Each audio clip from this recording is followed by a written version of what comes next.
programs were going on, I felt that they weren't sort of progressing, breaking new boundaries, and I felt the need for breaking new boundaries or doing something different. I had a calling.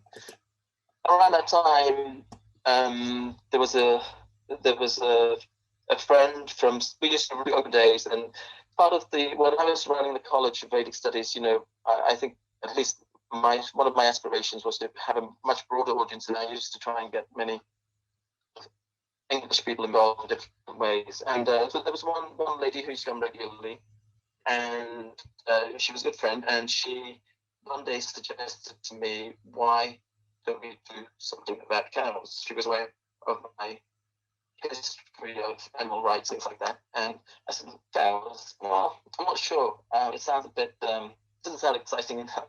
I'm more hill than mountains. And she said, why don't we start to do something more seriously? Because, the whole milk industry and everything. And we chatted for a while, and in time, I conceded, and we decided to really do a program to raise awareness about where milk comes from. And that was in 2007. So actually, we just started with small things. We, ran a few courses and programs through the College of Vedic Studies. We ran an exhibition at the festival, Janmashtami Festival.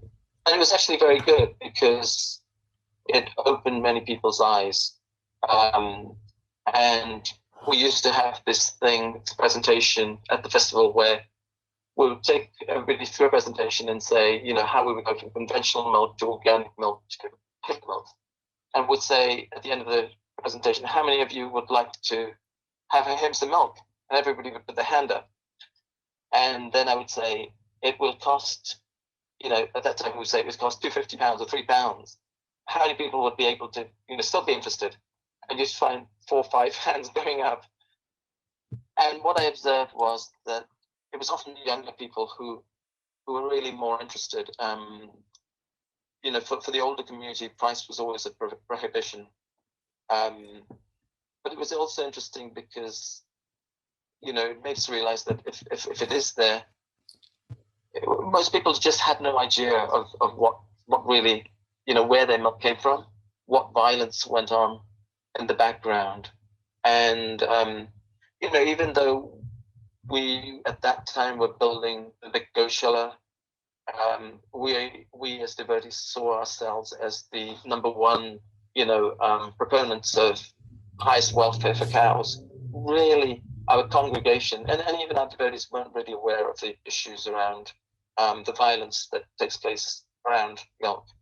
So anyway, as we went forward and we talked more broadly, people would say, well, where can I get that milk from? And in those early days when we were doing our campaigning, our aspiration was to somehow make the Mana Goshala that place where that milk came from. But, really the Mana community was a big community, and for us to produce milk for the numbers of people, it wasn't realistic. And so, and I think what we were talking about was still seen as sort of an impossible thing to do. Yes, you can do it for our temples, but to do it for the public and things. And so although we I tried several times to inspire people in the manner to really buy into the whole thing, I think the time wasn't right. And so subsequently, what happened was that we happened to meet various different people and started to explore outside of the temple. So the project really began originally as the Happy Healthy Cows project under the Lotus Trust, and at that time I was also heading up the Lotus Trust. It made it easier. But then we had various different celebrities and other individuals, and it was around that time that also Patrick Holden, who was the then director of the Soul Association, happened to come to the manor. And when he came to the manor, he was really inspired. He was particularly inspired not by the milk, but by the fact that we were using oxen. So with his help, with the help of another organization called the Organic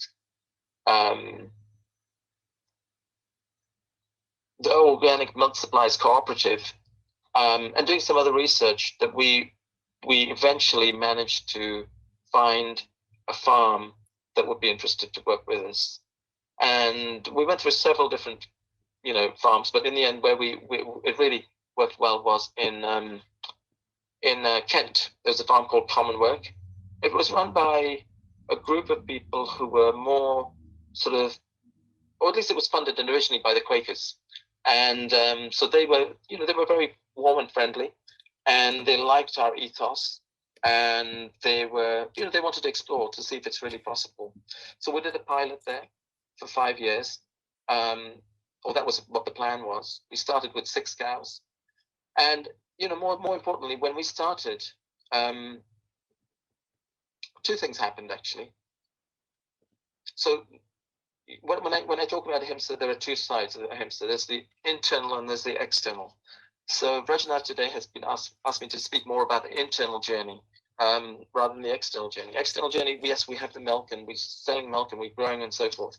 But internally, there were a number of interesting steps that came along. So in March of 2011, there was a leadership conference in Mayapur.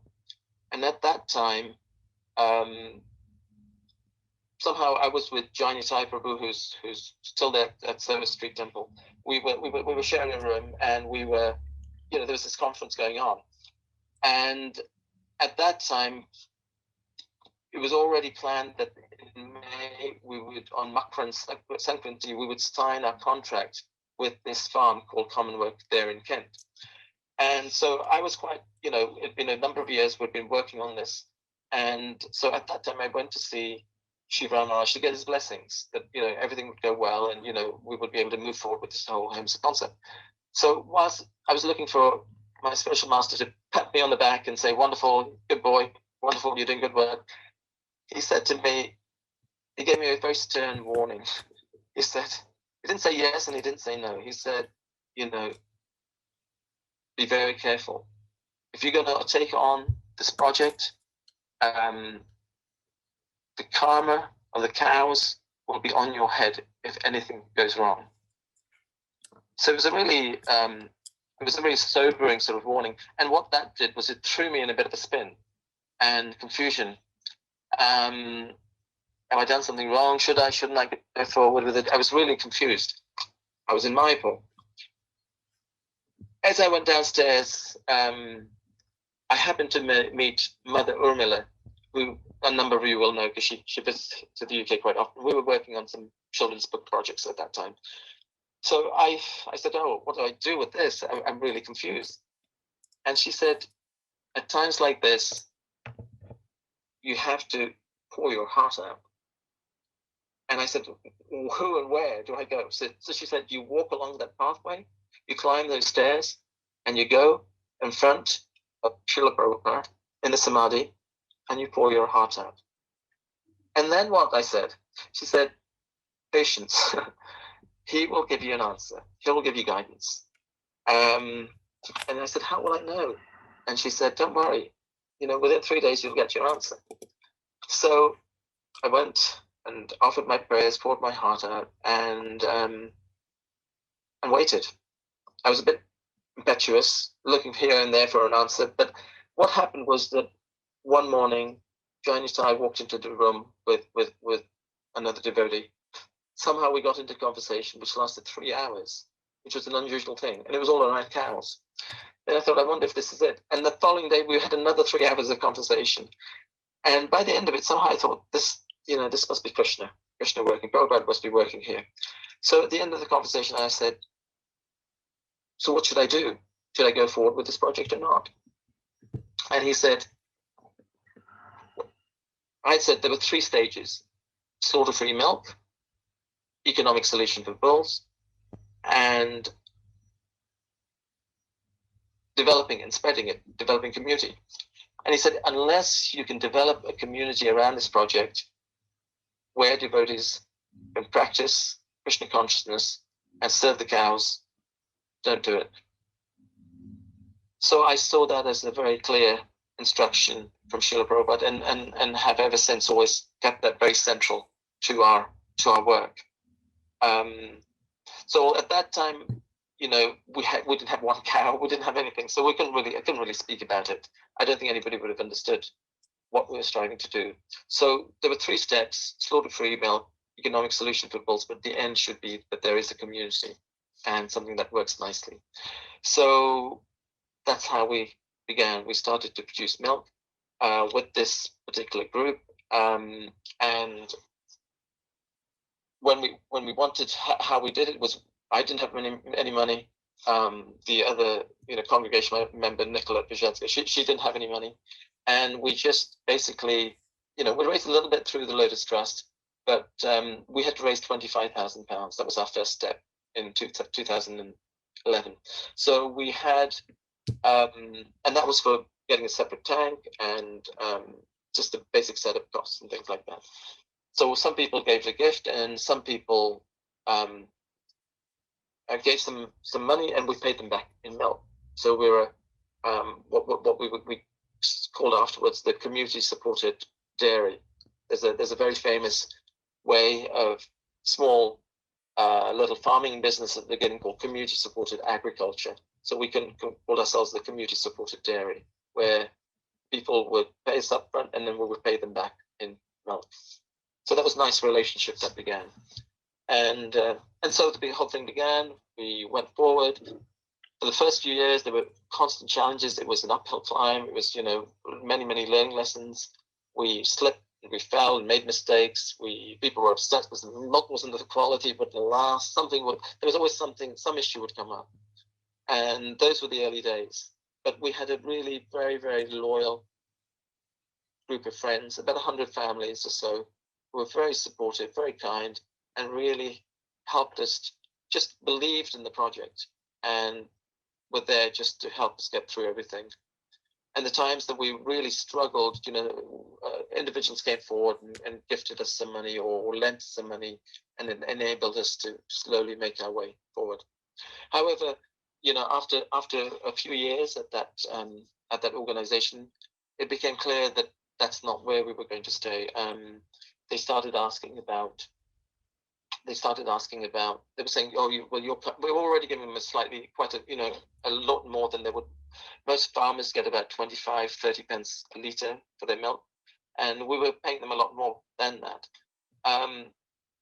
But they weren't happy, and they said, you're calving your cows every 2 years, they're getting the best feed and everything, and they wanted more money.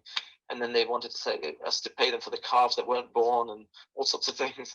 So we knew it was time to move on. And at that time, any male calves that were born, we would send to Wales, where we had a friend of mine, an old friend of mine, who had a farm. So we would retire some of the boys up into Wales, and only the girls and the mothers were at Commonwealth. Soon after, when it became clear it wasn't time to work there, Pradyumna somehow came forward. Pradyumna, again, an old friend from the manor, and he'd moved to Leicester, and he said, I have a businessman friend who got some land and would love to see cows there. So we decided to move all our cows over there. When we were moving our milking cows there, at the last minute, in farming every year you have to do certain tests with the cows so that just to check if they have TB or not. And one of our cows, around that time, it was probably about 2015 or 2015 or something. One of them was a non-reactor cow. Non-reactor means that she possibly may have TB. So that meant we couldn't move cows onto that farm, and we couldn't move them off that farm. And we'd already started to move all of our things and our other cows from Commonwealth to our milking cows there.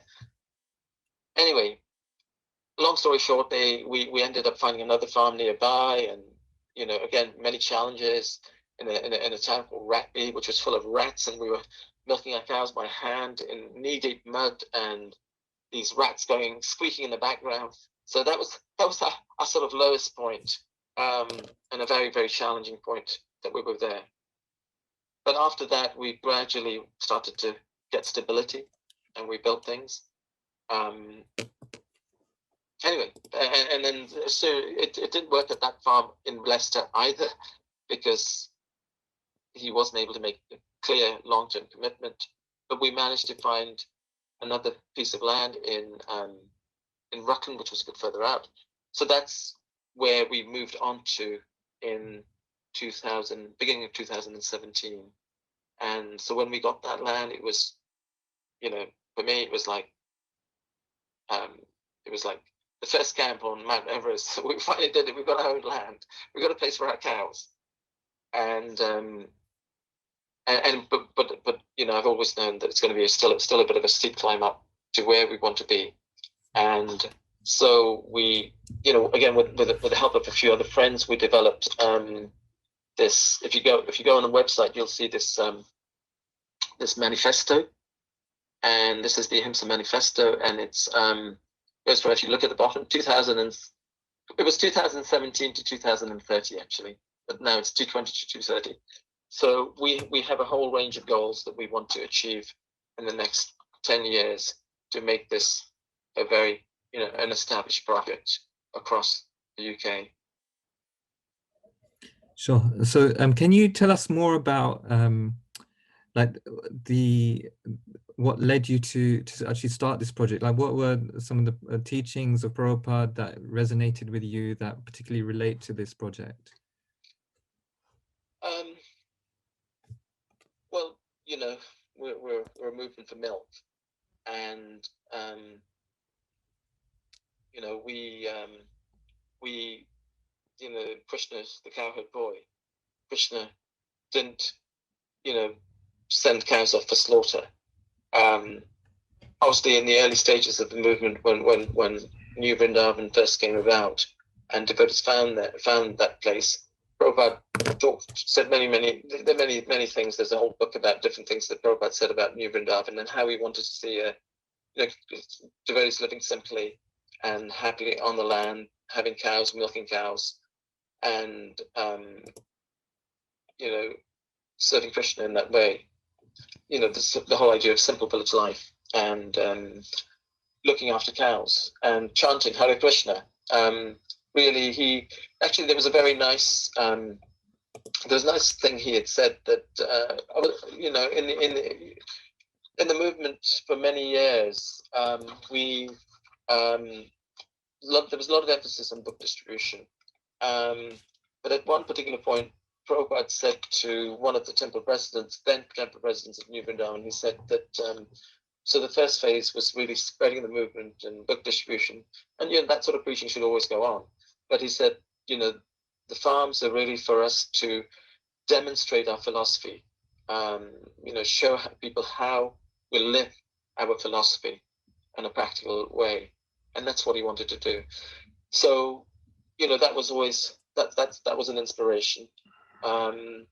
Prabhupada had also written a letter to Srimati Maraji. I mean, I don't know if you can pull that letter up, Rajanath. I haven't got the email. It hasn't come through. Oh, really? It didn't come through. I'm sorry. Well, Prabhupada had written a letter to Srimati Maraji, and he said to her, "The International Society for Prevention of Cruelty to Animals in London. I should try to see if there is any similar society here. But one thing I can suggest, as you have asked me to give thought to this problem, that Go Saver, according to our Vedic injunction, is specially entrusted to the mercantile community. Of course, during the Hindu government in India, the kings were mostly Vaishnavas like Maharaj Parikshit, and he at once caught the black man Kali, who was attempting to kill a cow. But those days are no more. Neither there is a king like Maharaj Parikshit, nor the present government in India is inclined to give protection to the cows. But the mercantile community, especially the Gujaratis and the Marwaris, are undoubtedly rich in India, and I do not know why such mercantile communities do not open large-scale dairy farms. That will certainly give actual protection to the cows. From Bhagavad Gita, we understand that the Vaishya community is especially responsible for giving protection to the cows, as much as the Kshatriya kings are responsible for giving protection to the citizens of the state. As such, if you can organize, and I believe you can do so, because by the grace of Krishna, you are good in a good position amongst the mercantile community. Big dairy farms with large pasturing grounds, then the problem of milk supply and cow protection will automatically be done. I do not know how much you will appreciate my suggestion, but if you can do this organization, it will be a great service to the country and to the animals and to this cause of Krishna consciousness. If you be serious on this point, then I can help you with all of my possible energies. So that was a very nice letter that Prabhupada had written, encouraging the Vaishya community to take to setting up farms.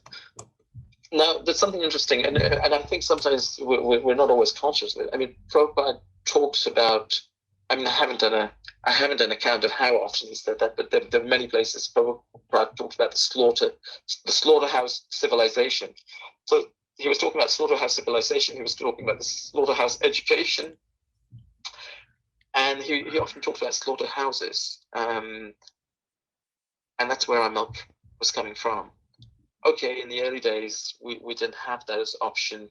We may not have been able to have our own milk, and we offered it to Krishna, whatever we bought in a shop and offered it to Krishna. But Prabhupada would very much encourage farm communities, and like New Vrindavan and Gitanagari and a number of other farms there in the US, he wanted to see us produce our own milk, and then use that milk to produce wonderful milk dishes for Krishna, and also to produce ghee for our restaurants in the cities, and have that connection between the farms and the cities and the city restaurants. So he would encourage those sort of things. However, at the same time, he did say something really interesting. This is one of my favorite quotes, and I for me this is very pertinent one for how we've developed the Ahimsa project. It's not directly cow related, but it's related otherwise. There is a proverb. This was to Shama. It was in a letter to Shama Sundar in July 1969. There is a proverb in Bengali called "Sabare mafale." This means that all valuable nuts, like almonds, macadamias, walnuts, coconuts, etc., all take a long time to fructify. Anything valuable takes a little time to come into existence. Therefore, there is no harm in waiting for the best thing. But everything is well that ends well. That should be our principle. So particularly during our struggling years, I used to always meditate on this particular point that Prabhupada is making here, that good things take time to fructify.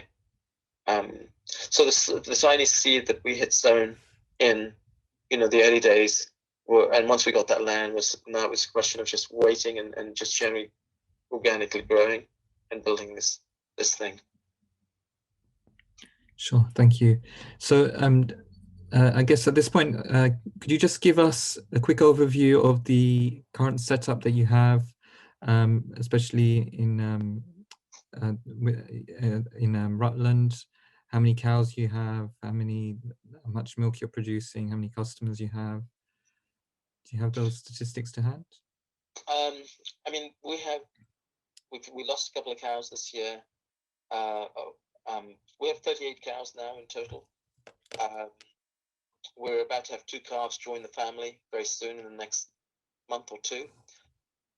We have 72 acres of land in Rutland. We have just purchased another 40 acres, a small farm, which we will make into an Ahimsa eco-village. That's the place where this whole community will develop. It will also become a training place for future farmers. We have also started a collaboration with another farmer. Somebody who we've known for about 3-4 years, really helpful to us at the new farm at the original farm that we built. He's an Englishman. He's a local person. He has 4 children, 2 brothers farming about 350 acres of land, and they this main farmer has 4 children, and of those 4 children, 2 are vegetarian and 1 is a vegan. Anyway, in time, with a bit of pressure, they weren't happy because the children's fathers were growing grains. They were organic farmers, but they also had a beef herd. Anyway, at a certain point, he decided we will say goodbye to our beef herd. And he invited us to join him there. And so in the last 2 weeks, we've moved our cows there, and we're doing a sort of a pilot there to see how this relationship can work. Not moved all of our cows, moved some of our cows there. And, if this is, something that works well, we will start to work our oxen there. We'll start to produce grains, and, so there's an unfolding relationship there. So our aspiration is that over the next 10 years, we'd have 4,000 acres of land across the UK, which farm to Ahimsa standards. So our aspiration in the near future is to set up an Ahimsa standard certification, and we're already working with 2 farms for next year, one in the Birmingham area, one in the New Forest in the south, where we will start up small little nano dairies, Ahimsa farms, and gradually start to grow from there. So everybody knows about the vegan movement and the big splash of the vegan movement, and everybody's hearing about veganism everywhere. For us, all of that's preparing us, but lifting us and all the things that we're doing. And in the not too distant future, the Ahimsa revolution will start to happen. It's all beginning now. Over the next 5 to 10 years, we'll see transformation happening. Wonderful. So Thank you. So the next question is, has your relationship with Krishna evolved based on you embarking on this project? And if so, how? Most definitely. As I said, when I joined in 85, the first years were exhilarating. They were preaching, being out there, really active, and very enlightening. And I strongly believe that anybody and everybody should come and spend 3 to 5 years in the ashram, because that prepares you for the real mission of Krishna consciousness. So those early years of missionary work and being out there, being in the universities, being on the front line, preaching, as I became settled, became more less prominent, and and as I entered more management things and became less active in those areas. But once I committed fully to the Ahimsa project, and particularly once we got this first piece of land, and I really threw myself entirely in the project, I could see how Krishna was starting to reciprocate more and more and more and more. And the two primary lessons I learned. One was that one has to surrender, not artificially, not a little bit. You have to give your full self. If you want Krishna to as we surrender, Krishna will reciprocate accordingly. The more I gave, the more Krishna gave back. And the more alive I became and threw myself in further, Krishna reciprocated. And then, but what it meant was, a lot of perseverance. So that was the lesson that's a primary lesson, that one has to persevere. And there's that lovely saying from Srila Bhaktisiddhanta that one should act in a way that Krishna sees us. One should try to see Krishna, but one should act in a way that Krishna sees us. So one should give oneself fully, and then Krishna will, Krishna will see you and he'll give you. So one of my meditations these days is that I don't take anything. There are actually today we have 3 directors on the Ahimsa Dairy Foundation, and none of us take a penny from the Ahimsa project. That all we take is milk, but our energy goes into the project. And we don't have a salaried system. We look after a few devotees, and somehow Krishna looks after all our needs. Krishna looks after all my needs. Prabhupada talks about, Krishna looks after the birds and the bees and the elephants, and he gives them what they need. Elephants eat quite large quantities, but if he can give them, then why shouldn't he give his devotees?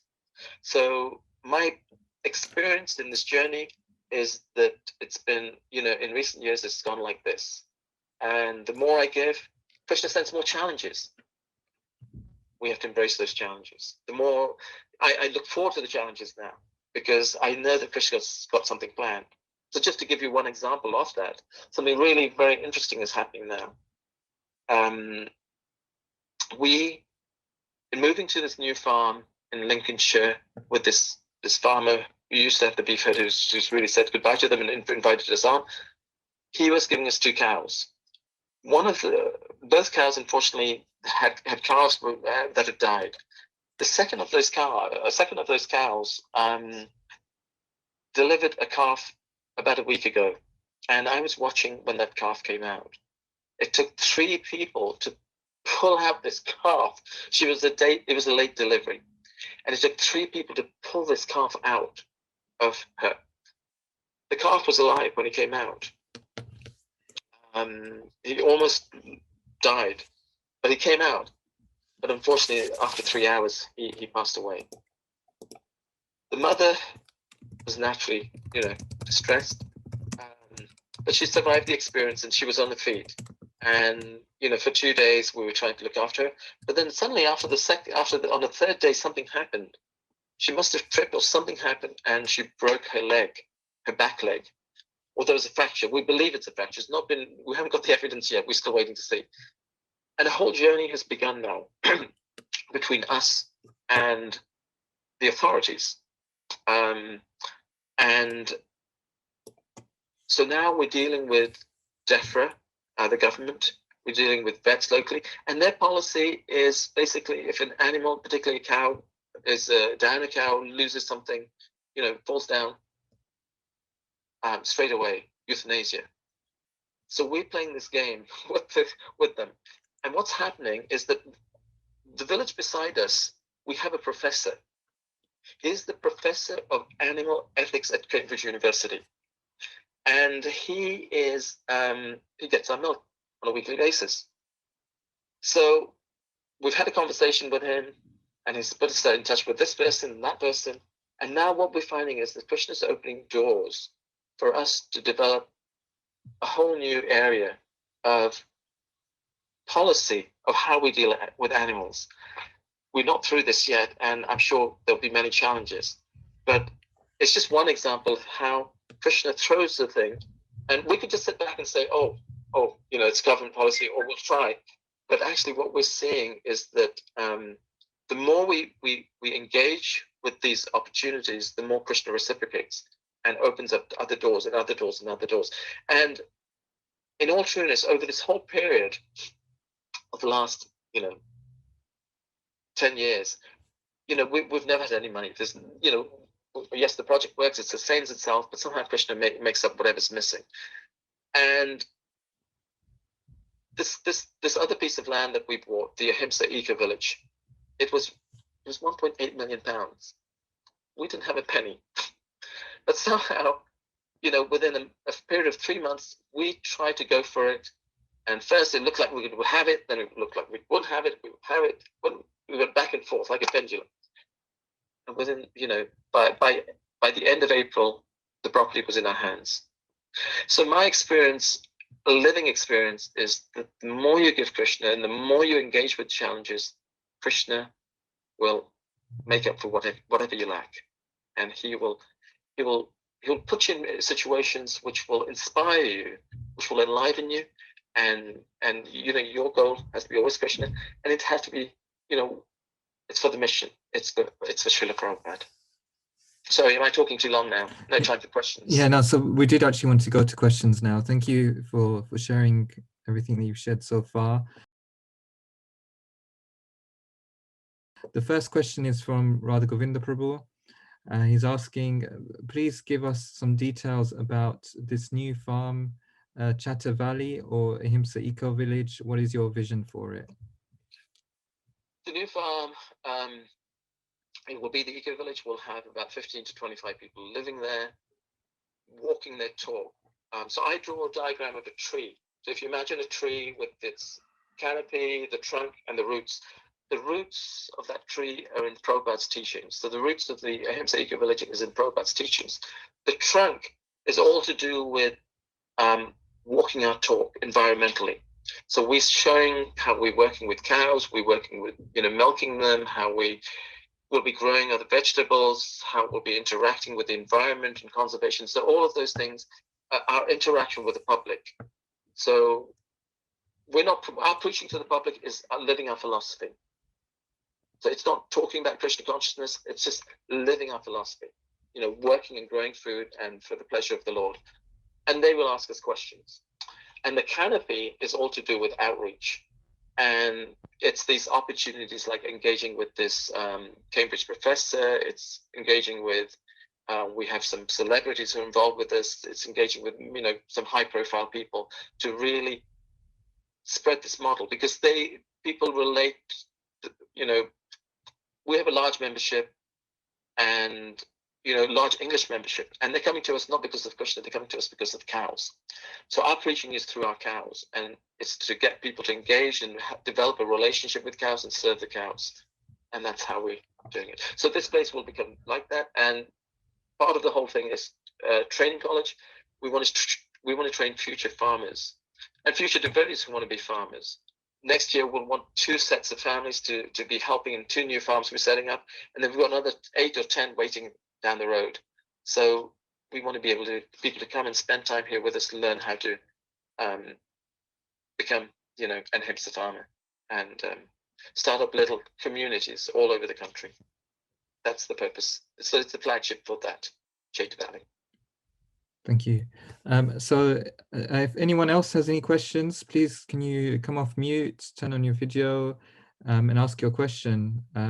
Or if you prefer, you can put it into the chat and I can ask it on your behalf.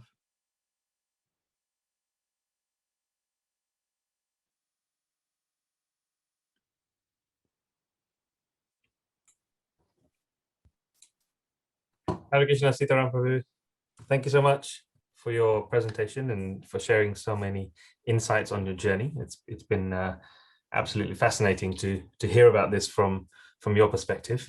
One of the things, I guess, in terms of milk and its availability as part of this project, what do you foresee as the timeline for kind of having more milk available for the ISKCON community, but also, as things unfold for the wider community?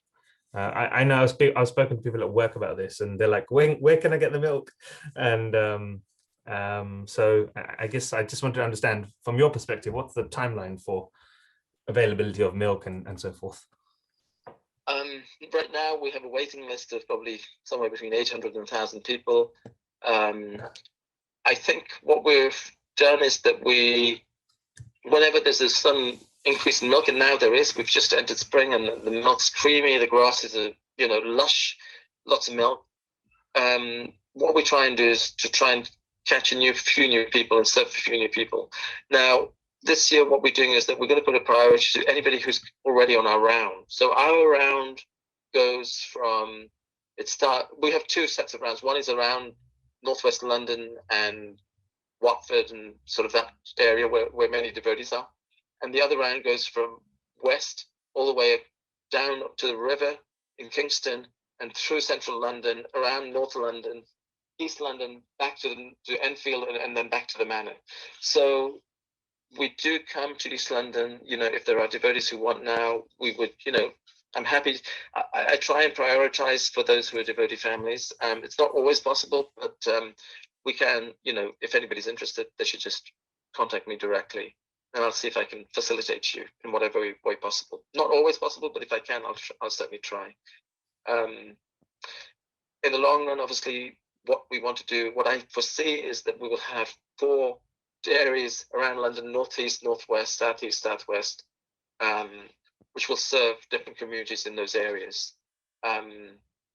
So that's sort of the idea. And long term, I see we'll have lots of small micro dairies across the UK. And then we'll have central big farms where we'll have all of our oxen producing grain. And that's how I'm foreseeing it.